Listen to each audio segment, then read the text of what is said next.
Хэнти аймгийнхаа цаг үеийн мэдээллийг өндрөхөн телевизээр өдөр бүрийн 19, 21, 23 цагуудаас хүлээн авч үзээрэй. Төвийн томоохон телевизүүд болох TV9, TV5, Молор, Утаг 21 телевизийн орон нутгадх инфо өндөр хаан телевиз. Бид танд үнэн бодит, шуурхай, хүртээмжтэй, тэнцвэртэй бодит мэдээллийг цаг алдалгүй газар дээрээс нь хүргэж байна. Бидэнтэй харилцагуудаас 756 33 7.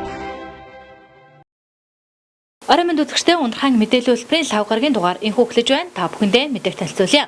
За Хинтээ аймаг Жижиглэнгийн махны үн өндөр иргэдийн худалдан авах чадвар таархан байна. Мах худалдан авч байгаа чэнжүүд малчтаас өндөр үнээр махыг худалдан авснаар иргэд энхүү дарамт учруулж байгаамаа. За нөгөөтэйгөр өргөн хэрэглээний бараа бүтээгдэхүүний үн мөн харьцангуй өндөр байна.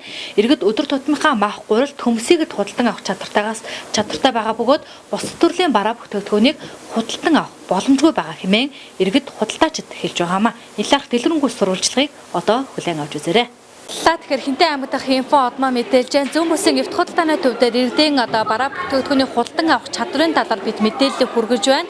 За энд ихэвчлэн тэтгэвртээ суусан буурлууд маань за мөн хуваарь бизнес эрхлэгчид маань энд голтолгүй үйл ажиллагаагаа явуулдаг.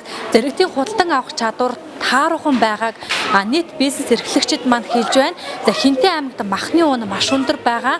Хинтээ аймаг бол малаараа улсдаа 5 дахь бичигдэх ийм аймаг хэрнээ өнөөдөр махны үн маш өндөр байгааг иргэд шүүмжлэлтэй хандаж байгаа. За тухайлбал хоньны мах цул нь 12 мянга, за ястай нь 11 мянга, за ямааны мах цул нь 11 мянга, за ястай нь 10 мянган төгрөгөөр худалдан борлуулж байна. Иргэдийн худалдан авах чадвар өдрөөс өдөрт муудаж байгааг бизнес эрхлэгчид маань удаа дараалан хэрж байгаа юм. За ер нь сүүлийн 3 жилийн хугацаанд энэ иргэдийн худалдан авах чадвар махны гүйлгээ маш муу болсныг бизнес эрхлэгчид маань зохон тэмдэглэн хэлж байгаамаа. Иргэдийн худалдан авах чадвар бай. Авчил байна л да зарим дээхэн бол нэг хүмүүс чинь 5-10 хэлээр авдаг гэсэн бол 5-10 хэл гэж байх байлцсан шин. Зүгээр л нэг өдрийнхөө л хэрэгцээ арай гайгүй боломжтой нэг нь бол яг нэг 5-10 хэлээр л. Тэгэл 1-2 хэлээс илүү авдаггүй шүү дээ өөрхөн хэсэгцэн. Амьдрал бол. Юу яагаад гэсэн гэж та бодож байна? Би махны үнийг бол яг Учаанаар авсантай нэг холбоотой гадагшаа гаргаж байгаатай нэг холбоотой авах гэж бодож байгаа. Тэр гадагшаа мах гарснаас өмнөх өргөдөл гарч иж байгаа байхгүй юу? Улсаас нөгөө махалтуулж гадагшаа гарч байгаа. Тэднэрт нөгөө чэнжүүд нөгөө махаа аваач өгөхгүй чи аль үнэтэй хэн зогч जैन тэр үнэтэй газар нь хүн махаа өгөхийг бодсон шүү дээ. Тэгжиж л тэр өмнөх өргөдөл гарч ирсэн байхгүй яг үндэ бол. Ер нь нүдэн чи намраас хойш их өссөн. Тэ? Тэгээд нөөцний махаас байхгүй байна. Тэгээ бас гадцаа зочсоо гарч байгаа тийм махнуудыг бас жоохон хязгаарлах юм уу яад тийм те. Бас зохион байгуулах хэрэгтэй байна. Ер нь бол яг хэвэлдээ бас мөнгө төгрөг асуудал бас байна шүү дээ. Мөнгө төгрөг нөмөтэй энэ бол урд чадвар жоох муу л байна да. Жоох өсчөөд байна тийм. Хэнти аймаг малын тоогоор улсдаа эхний 5 дугаар байранд ордог мал ихтэй малчид олонтой аймаг. Гэтэл Жижиглэнгийн махны үн тэнгэрт гадсан байдалтай буюу хонь үхэр адууны мах 10 мянган төгрөгнөөс дээш үнээр зарагдж байна. Тухайлбал хоньны ястай мах 11 мянган төгрөг, цул нь 12 мянган төгрөг. Ямааны цул мах нь 11 мянган төгрөг, ястай нь 10 мянган төгрөг. Үхрийн цул мах 13500, ястай нь 12500. Адууны ястай мах 10500, цул нь 11500 төгрөгөөр килограмм тутамдаа зарагдаад удаж байна. Олон жил махны чанж хийсэн 8-ачдын яриагаар бол мах хямд байхад иргэд 5-аас 10 кг-аар худалдан авдаг байсан бол өнөөдөр 1-ээс 2 кг-аар болон бүр жижиглэнгээр худалдан авч байгааг хэлж байсан юм а. Иргэдийн мах худалдан авах чадвар маш муу, орой ажил тарах үеэр жаахан худалдаа хийгдэн өдөртөө бараг хүн байхгүй шахуу байна гэж ярьж байсан юм а. Малчтар нэг тэр болгонд нэг айхтар борлуулад идэх болохоор мэдэхгүй байна тийм. Иргэдэд хэцүү штэ мэдээж хэцүү байгаа тийм. Одоо ямар учраас ингэж нэмэгдээд идэх юм мэдэхгүй. Тэгтээ бол яг малчтын гараас бол ингэж их өндөрөөр бол авахгүй штэ. Тэ тухайн хэмжээгээр нэг 7-8 мянгаас бол дээш яагаад ч гардаггүй байх гэж бодож байна тийм. Махны үн өсөх хүсн шалтгаан зүүн аймагуудын махны чанар сайн нөгөө талаараа. Хэнти аймагт их хятадын мал махны чэнжүүд байрлаж өндөр үнээр авч махны зохиомл үнийг өсгөж байна. Мөн нөөцийн мах гэж байхгүйтэй холбоотой энэхүү өсөх шалтгаануудын нэг болсон байна. Тухайлбал саяхан мал махаа чэнжид борлуулаад завхарж байгаа малчидтай бид таарсан юм а. Хоньны махыг 7500 төгрөгөөр, сайн үхрийн махыг 9000-аас 9500 төгрөгөөр өгөөд ирсэн гэж ярьж байсан юм а. явж ийн л та. Тэгээд бол ченжүүд л мэдэн ш. Биднээс махаа болохоор ямар үнээр авж ийн тэрнгээр нь л өгдөг. Тий. Махаа одоо хэдэн төгрөгөөр өгсөн гэж. Сая одоо хоньны мах гэхэд 7300 байна. Тэг үхрийнх болохоор бүр сайн нь бол 9000 байна. Тэгээд дундын өвтэй болохоор 8500-аар л өглөө. Тэгэхээр малчтаас авж байгаа тэр ченжүүд маш өндөр үнээр авж байгаа юм байна тий. Ер нь бол тий. Малчид бол биднээс бол тэгж өгийн өндөр үнээр энэ төр гэдэг байхгүй. Ченжүүд л бол тэдээр авна гэхээр л өгдөг. Тэрнээс өөр ямар ч тийм малчдад бол байхгүй шүү дээ. Махны ченжүүд бас та бүхэн өндөр үнээр өгдөг бас. Өмнө бол ийм байгаагүй. Харин тий. Тэгээд биднээс бол зарж байгаа биднээс бол сайн л байгаа л да. Тийм малчдад бол малаа зархад бол авж байгаа иргэдэд бол хэцүү л байгаа л да бас тий. Тэгээд тэр бол биднээс бол хамаагүй харин тий. Махнаас гадна бид өргөн хэрэглээний барааны худалдан авах чадвар ямар байгааг сурвалжлахад иргэд өдөр тутамдаа хэрэглэдэг мах, талах, гурил, төмс, хүнсний ногоо зэргийг л авахаас биш өөр төрлийн хүнсний бүтээгдэхүүнийг авахгүй сонголт муу худалдан авалт сүүлийн 3 жил муудсан талаар хүнсний чиглэлээр 20 гаруй жил бизнес эрхэлж буй худалдаа эрхлэгч инхүү ярьж байсан юм а. Жил бизнес эхэлж байгаа шүү дээ. Тэгээд нэг худалдаа авах чадвар үнэндээ муу байна уу үнэндээ. Одоо юу бидний хувьд бол бас их маш хүндрэлтэй лангууны мөнгө өчнөө төрөөс төлөө тэгээд худалдаа авах чадвар бол үнэндээ муу. Манай худалдаа авч нар чинь сонголт хийж чадахгүй. Тэгээ өөрснөө худалдан авч идэх хоол нь хомс байдаг учраас төрөл бүрийнхээ энийг сонгож чадахгүй байгаа. Өөрснөө гурил будаа талхаал авна болохоос тий өдөр тутмынхаа хэрэгцээг авна болохоос ч өөр тэгж илүү дутуу юм авахгүй даа. Худалдаа авч үнэндээ муу. Уржнангаас эхлээд доош болсон. Урднуудад айгүй сайн байдаг байсан. Бид нар чинь үнэндээ ажлаа хайж байгаа би өөр хүүхдээ сургууль соёлд явуулахын эрхэнд би энэ бизнесийг эрхэлж байсан. Амьдралаа задгуулах гэж хоногийн хоолтой байх гэж хөдөлмөрлөж байгаа иргэдийг бид мөн сурвалжиллаа. За таксинд явж амьдралаа залгуулж үр хүүхдээ тижиж байгаа жолооч нарын хувьд өдөртөө 30,000 төгрөг арай гэж олдог. Түүний 20,000 төгрөгийг шатгуундаа зарцуулна, үлдсэн 10,000 төгрөгийг өдрийн хүнсэндээ арай ядан хүргэж байгаа талаар бидэнд учирсан юм а. Мөн эвд худалдааны гадна 2 шахан жил хутга заазуур ирлэж амьдралаа залгуулдаг энэ хүний тухайд нэг хутгийг 1500 төгрөгөөр заазуурыг 5,000 төгрөгөөр ирэлдэг гэлээ. Хөнгөн үедээ орлогогүй суух өдөрч байдаг байна.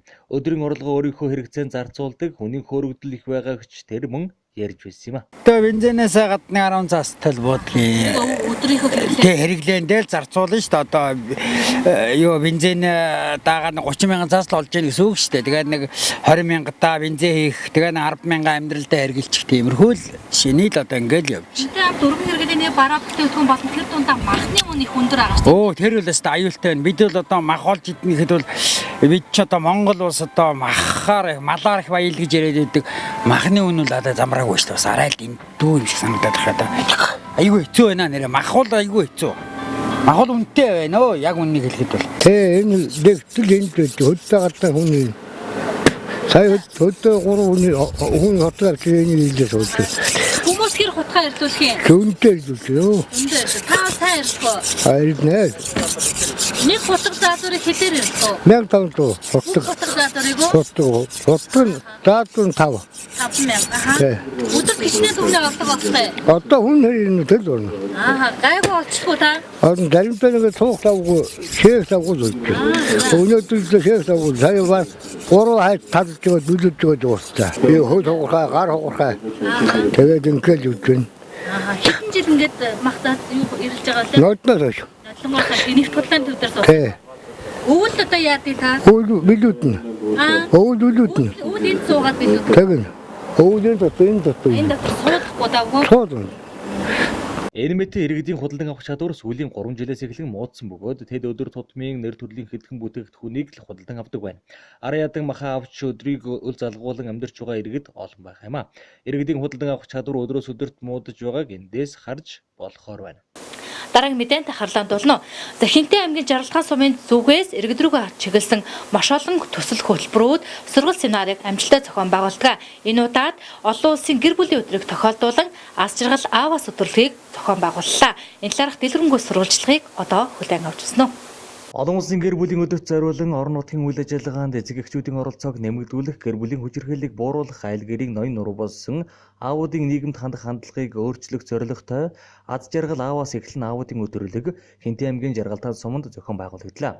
Өдрөлөгтөө Жаргалтаан нутгийн аавуудын төлөөлөл болсон сумын удирдлагууд болон бусад албаны хүмүүс оролцсон юм а. Дэлхийн гэр бүлийн өдрийг тохиолдуулаад бас аз жаргал ааваас эхэлнэ гэдэг яг одоо сургуулийн насны гэдэг юм. Тийм одоо хүүхдтэй аавуудтай бас зориулсан өдөрлөг зохион байгуулж байгаа. За энэ өдөрлөгийн ачаал бүгд бол бас бид нөлөө өндөр гэж харж байгаа. Тэгээд ямар ч байсан одоо эмэгтэйчүүд, хүүхдүүд, залуучууд зориулсан олон арга хэмжээ бас хийж байна. За яг эрэгтэйчүүд аауд чиглэсэн арга хэмжээ бас төдийлөн хийдэг юм байна. Тэгээд одоо олж харж бид бас яг аауд чиглээд гэр бүлийн чиглэлийн сургалтуудыг за доктор намжил өгч ирсэн одоо сургалт явуулж байна. Цаашлаад одоо гэр бүлийн чиглэлийн хууль тогтоомж за дээр нь бид бас эрэгтэйчүүдийн бас эрүүл мэндэд төдийлөн анхаардаг хүмүүс биш. Тийм учраас энэ аудио өдөрлөгийнхөө үеэр бас археологийн одоо төвийн эмчнэр Улаанбаатарт бас манай хамтын ажиллагааны хүрээнд ирсэн байна. За энэ эмчнэр маань бас хорц зуршлын талаар бас аудиод эрэгтэйчүүдэд мэдлэг өгнө. За дээр нь үзлэгийг бас яг эрэгтэйчүүд мэргэссэн эмч хүрч иж эрэгтэйчүүдэд бас үзлэг өндөрлөг хийх. Тэгээд ингээд олон ажлууд за дээр нь урлагийн бас одоо хамт олон ирж урлагийн тоглолтыг бас аудиудаа хүргэнэ гэдэг. Ингээд нэг өдрийн арга хэмжээ төлөвлөсөн. Одоо амжилттай явж байна. За ер нь бол эндээс аауд ямар ч үс одоо гэр бүл одоо төлөвлөх за хүүхдээ хүмүүжүүлэх за эрэг одоо гэр бүлийн эрэг одоо уур амьсгал бий болох гэдэг олон төрлийн бас сэтэл санаа авах байх гэж бодож байна. Амьдралдаа бас хэрэгжүүлэх байх. За цаашлаад бид энэ арга хэмжээг бас уламжил болгож за ялангуяа эрэгтэйчүүд аауд чиглэсэн бас тусгайлан ажлуудыг бас олноор нэмж зохион байгуулъя гэж ингэж төлөвлөж байгаа. За аавтайгаа хамт байх нь бол хүний төлөвшөлтөнд, хүүхдийн төлөвшөлтөнд асар их үүрэгтэй гэдгийг хэлүүлдэг юм байна. Онцлог үг бол аавтайгаа хамт байх. Аавын хайр гэдэг бол зүрх сэтгэлээсээ хүүхдэд хандаж байгааг хэлэх болов гэж би ингэж хэлж байгаа. Жинхэнэ зүрх сэтгэл. Дагвар хүүхдтэй хойд эцэг болж байгаа ч гэсэн зүрхнээс л хандах. За аавын гэр бүлдээ хүлээх 3 үг байна. Хүүхдийн ээжийг буюу эхнэрийг ямагт хайрлах хэрэгтэй. Тэгэхээр Монгол эр хүний зүгээс эхнэрээ хайрлах жинхэнэ хайр халамж бол үйл ажиллагаагаар илэрдэг юм байна. Танаас бас үнсэж өнгөлээд л тэврээд л одоо ингэдэггүй юм байна. Энэ манай Монгол эрчүүдийн урд дах үеийн онцлог юм уу гэж би ойлгодог. За өөр нэг дахиж хэлэх зүйл байна. Аавын мөрөөдөл, аавын сайн муу нөлөө амьдралын 3-аас 4 үед нөлөөлдөг гэж байна. За энийг л хатуу ойлгож байгаарай. Нэг үе монголчуудынхаар бол нэг үе 25 жил шүү дээ. Тэгэхээр 75-аас 100 жилд таны тарьсан муу юм, сайн юм ингээд ач жич гэдэг ингээд залгамжлагдах юм байна шүү дээ. Өвлөгдөх юм. Тийм учраас ямар байдлаар хөрхөн хүүхдүүдтэй ач нартай харагдаж явах уу гэдгийг бас бодох хэрэгтэй. За манай нийслэл үндэстэн газрын харийн археологийн маань 2018 оны 11 сараас эхлээд Хинтээ аймгийн Жаргалтхан сумтай хамтарч ажиллаж эхэлсэн. За ер нь Жаргалтхан сумын удирдлагууд санал тавиад за архихгүй хорц зуршлахгүй Жаргалтхан болыг төсөл өөрөө хэрэгжүүлээд ингээд ажиллаж байгаа энэ хүрээнд маань одоо хамтарч ажиллаж байгаа санал тавиад тэгээд мэдээж манай байгууллага саналыг одоо бид нааштайгаар хүлээж аваад ингээд хамтарч ажиллаж байгаа. За одоо хүртэл ер нь тасралтгүй үйл ажиллагаа маань явагдаж байна. За яг 18 оны 11 сард яг манайд бас мөн 21 хоногийн шинэ эмчилгээний хөтөлбөр хэрэгжиж эхэлж исэн. Тэрнтэйгээ уялдаад ингээд нэг талаасаа манайд шинэ үйл ажиллагаа нөгөө талаасаа эднийч одоо тавьсан зорилгын өрөөнд үйл ажиллагаа учраас хамтарч ажиллаж эхэлж байгаа. За одоогийн байдлаар энэ хамтран ажиллагааны гэрээнд байна 12 хүн манай дээр 21 хоногийн эмчилгээнд байна хамрагдаад. За эмчилгээний үр дүн бас нэлээд сайтай. За эргээд хяналтаа за ер нь бол батжуулж хөвтөөд ингээд явж байгаа. За арх тамхи одоо гэдэг хор туршил энэ асуудал бол угаасаа манай өнөөдрийн манай Монголын нийгмийн маш том тулгымцаа асуудал болоод байгаа. За тэгээд манайх бол яг арх нь ер нь дондох хэмгийн тослог одоо хэвтүүлэн эмчлэг тусламж үйлчлэг үзүүлдэг юм байгууллага. За ер нь бол арх тамхи хор туршил гэдэг бол тухайн хүнд одоо та өөрөө мэдхгүй байгаа ч гэсэн нэгдүгээрт эрүүл мэндээр, хоёрдугаарт эдийн засгаараа цаашлбал одоо өөрийнхөө хамгийн хайртай дотны хүмүүсээ алдах хэмжээний хүртэл хор хохирлыг одоо таны амьдрал үзүүлдэг. Тийм учраас өөртөө та ямар нэгэн асуудал байна л гэж одоо бодож за нэгдүгээр бодож хоёрдугаарт хажуудлын одоо өөрөө чи хамгийн ойр дотны хүмүүс чиний энэ хэрэглээ арай хэтрээд байна гэдэг анхааруулгыг танд өгж байгаа бол танд бол асуудал аль үүсээд эхэлж гисэн та магадгүй мэрэгжлийн хандах шаардлагатай болсон байх шүү гэсэн дохоо. Тийм учраас өөрийнхөө одоо тэр байгаа байдал ямар санаа зовох хэрэггүй шууд мэрэгжлийн хэмжээнд хандаж зөвлөгөө авч байгаарай л гэж зөвлөе. Өдөрлөгийн хүрээнд Хэнтийн аймаг дахь Сагдгийн газар, Дэлхийн зүүн Монгол улсын байгууллага, Улаанбаатар их сургуулийн нийгмийн ажлын танхимын багш профессор Намжил, нийслэлийн наркологийн төвийн эмчилгээний тасгийн эрхлэгч Минжмал хэрэггүйтэй хүмүүс ирж холбогдох мэдээлэл сургалтыг хийсэн бөгөөд сургалтанд хамрагдсан аавуудын төлөөллүүдийн зүгээс өөрсдийн байр суурьаа илэрхийллээ. Би маш их баярлж байна. Эцэг өвний баяр гэдгийг одоо үзэж байна. 70 хэдэн наснаас сайхан юм явуулдаг юм байна. Энэ залуучууд сургамжтай юм. Би бол яг эцэг үний үед 8 хүүхдээс дандаа том болсон. Одоо наад төлөөлсөн заагаад өгчин байхгүй л дээ. Хүүхдүүд бие даагаад болчихсон. Одоо н харьцаа их муу байна. Сургуулаас нь эхлээд хичээл эцэг ахмад хүний хүндэх тийм юм явуулахгүй. Ярьдаг ч юм уу, явдаг ч юм уу, гүй ч юм уу би мэдэхгүй. Ер нь ихээс сортууны хүн дараачсан гэж бодож байгаа шүү. Манай үед бол тийм байгаад ахмад түнээ хүнддэг үг болгоныг ойлгодог тийм явсан. Одооны залуучууд таны одоо залуучуудтай харьцах тэр таны үе өнгөрсөн ийм л ухамсартай болж байгаа шүү дээ одооны залууч. Монгол жинслэл дагмаар байна. Гадаадын их хуулбараар наадвал хэрэггүй юм шиг санагдав. Монгол нүүдэлчин омгол хал жинслэр юмар юм шиг санагддаг. Тэгэлээ харвагаас нь хүүхдээс нь бага сургуулаас нь энэ хүмүүжил жоон тотогдоод байгаа юм уу гэж боддог. Хөвлөө юм захаа байгуулж орон нутгийн заслагаараа маш их баярлж байна. Би манай сумд анхудлаагаа байгуулав. Захаа байгуулж байгаа шүү дээ. Тэгээ би ч бас анхудлаагаа орж юм. Тэгээ яг би өөрөө одоо 3 хүүхэдтэй 2 охин маань тустай гарчихсан. Нэг баг хүүтэй одоо 14 5 хүртвэ. Нэг 3 дээтэй хүүтэй 2 охиноос гарсан. Ингээд амбал ингээд амьддаг та. 2 охин байгаа. Яг ерөнхийдөө бол энэ сүүлийн залуучууд ер нь одоо хүүхдээ хүмүүж бол ер нь нийтлэг туршлага юм одоо бидний үед бол ер нь аав ээж ер нь хүүхдээ өмөрнө гэдэг байхгүй ер нь хүний хүмүүсээр хүмүүжүүлдэг байсан шүү дээ.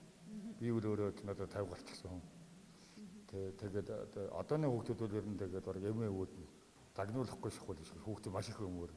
Хүүхдүүд нь тэрсэн маш их ямар сондоо тийм гацаад байгаа шүү манай сумын тийм шоош.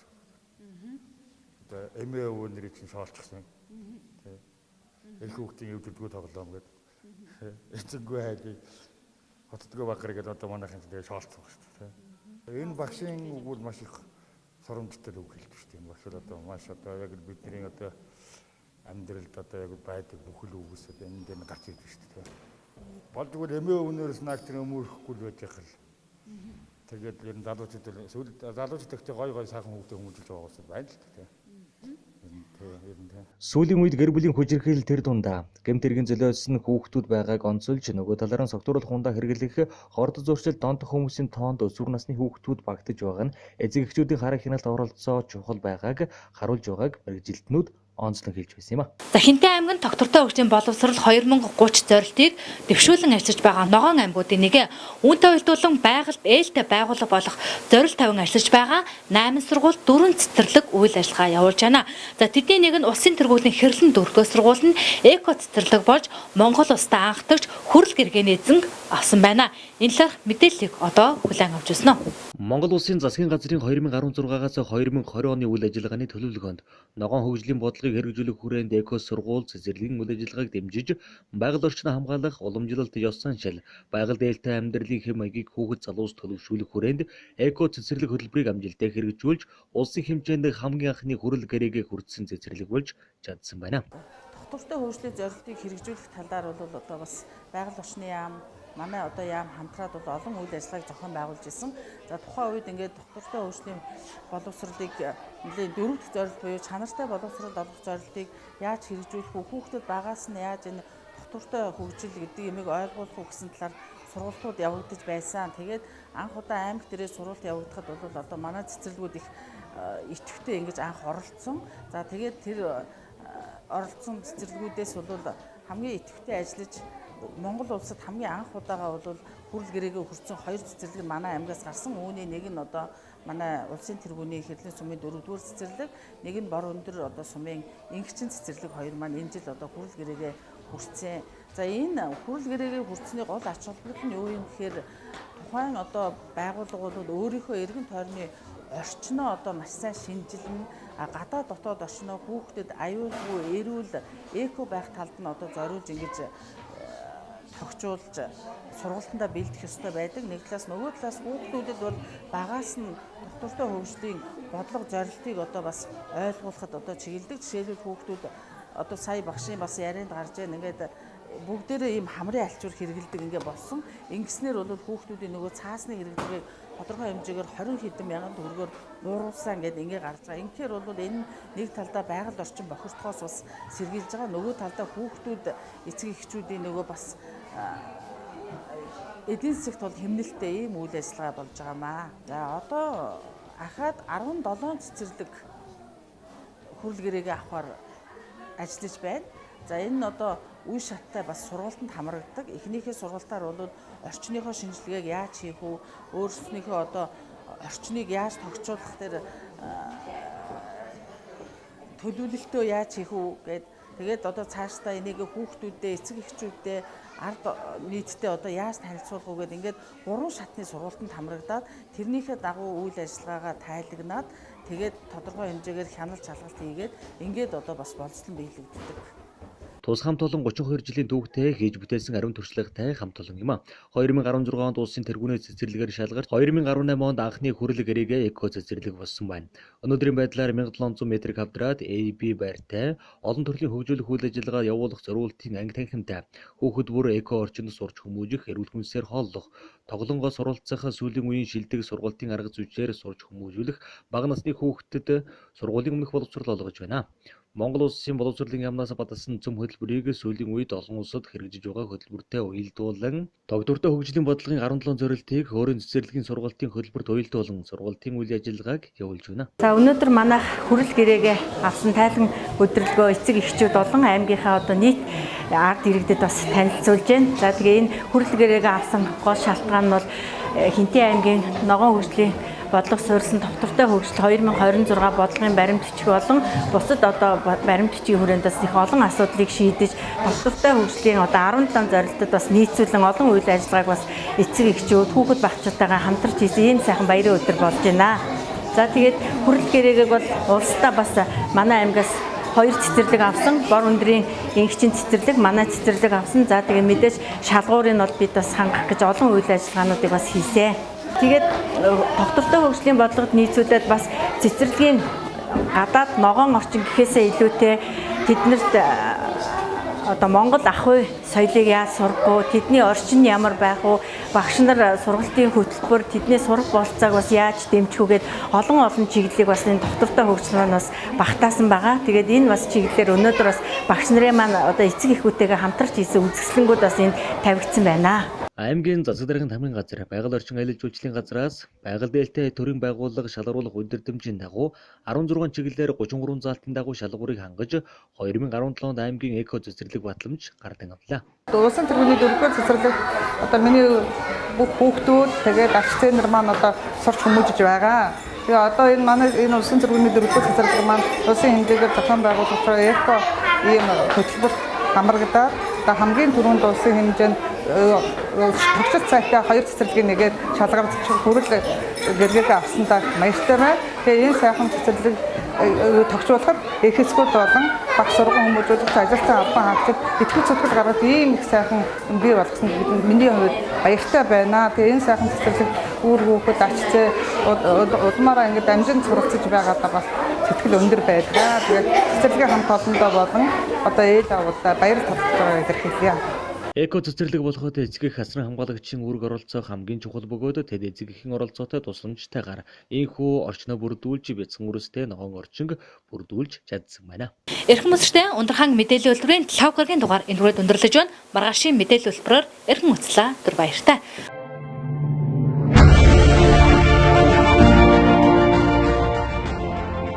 Хэнти аймгийнхаа цаг үеийн мэдээллийг ундрахаан телевизээр өдөр бүрийн 19, 21, 23 цагуудаас хүлээн авч үзээрэй. Төвийн томоохон телевизүүд болох TV9, TV5, Молор, Нутаг 21 телевизийн орон нутагдах инфо өндөр хаан телевиз. Бид танд үнэн бодит шуурхай, хүртээмжтэй, тэнцвэртэй бодит мэдээллийг цагаалтгүй газар дээрээс нь хүргэж байна. Бидэнтэй харилцагуудаас 7056 33 37